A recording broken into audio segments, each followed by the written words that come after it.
یہ اس وقت کی بات ہے جب زمین پر انسانوں کی ایک ایسی قوم آباد تھی جو اللہ کو بھول چکی تھی۔ یہ قوم نوح کہلاتی تھی۔ قوم نوح بہر نے بتوں کو اپنا معبود بنا لیا تھا اور اللہ واحد و قہار کو بھلا دیا تھا۔ اللہ نے ان کی ہدایت کے لیے اپنے نبی نوح ہوڈ کو بھیجا تاکہ وہ لوگوں کو سیدھا راستہ دکھائیں۔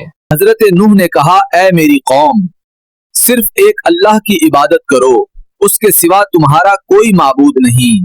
مگر قوم نوح آیت نے ان کا مذاق اڑایا اور حق کو جھٹلانے لگے۔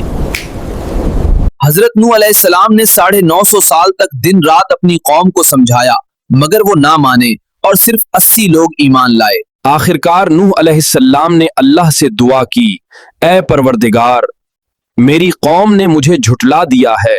اللہ نے فرمایا، اب ایک بڑی آزمائش آنے والی ہے۔ حکم ملا کہ کشتی بناؤ۔ نوح نے اللہ کے حکم سے کشتی بنانا شروع کی اور قوم ہنسی اڑانے لگی۔ قوم نوح کہنے لگی، دیکھو یہ تو خشکی میں کشتی بنا رہا ہے۔ قوم کے سردار کہنے لگے، یہ شخص ہمارے بزرگوں کے دین کو چھوڑنے پر مجبور کر رہا ہے۔ حضرت نوح نے فرمایا، میں تمہیں صرف اللہ کا پیغام پہنچا رہا ہوں۔ مگر قوم نے ان نشانیوں پر بھی غور نہ کیا اور غفلت میں ڈوبی رہی۔ پھر وہ دن آ گیا جب آسمان سے بارش برسنے لگی۔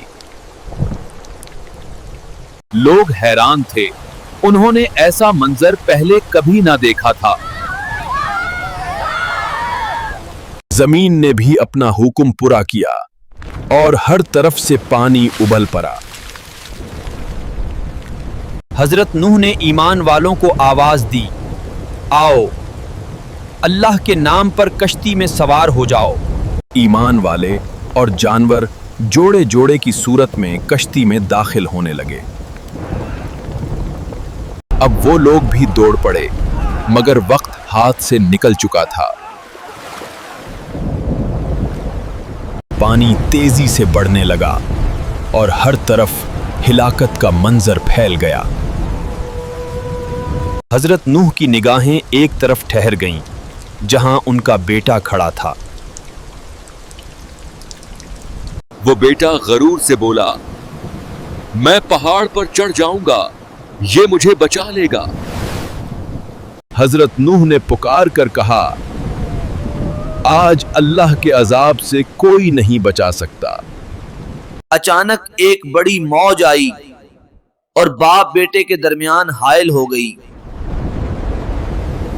یوں نافرمان بیٹا بھی غرق ہو گیا اور اللہ کا فیصلہ پورا ہو گیا۔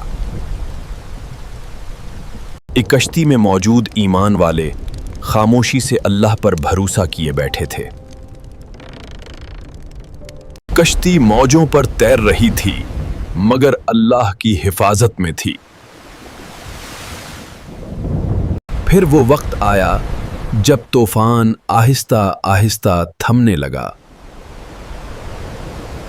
اللہ کے حکم سے پانی اترنے لگا اور تباہی کے آثار نمایاں ہونے لگے۔ زمین دوبارہ ظاہر ہونے لگی، مگر وہ زمین اب پہلے جیسی نہ رہی تھی۔ قوم نوح کا غرور مٹی اور کیچڑ میں دفن ہو چکا تھا۔ پھر اللہ نے حکم دیا اور کشتی ایک پہاڑ کی طرف بڑھنے لگی۔ بلاخر کشتی کوہ جودی پر ٹھہر گئی اور ایمان والوں کے دل شکر اور سکون سے بھر گئے۔ اور حضرت نوح نے اپنے رب کا شکر ادا کیا جس نے اہل ایمان کو نجات دی۔ پھر وہ لمحہ آیا جب اللہ کے حکم سے کشتی کا دروازہ کھولا گیا۔ ایک نئی دنیا کی شروعات ہو رہی تھی ایمان کے سائے میں۔ اللہ نے انسانوں کو ایک اور موقع دیا مگر عبرت کے ساتھ۔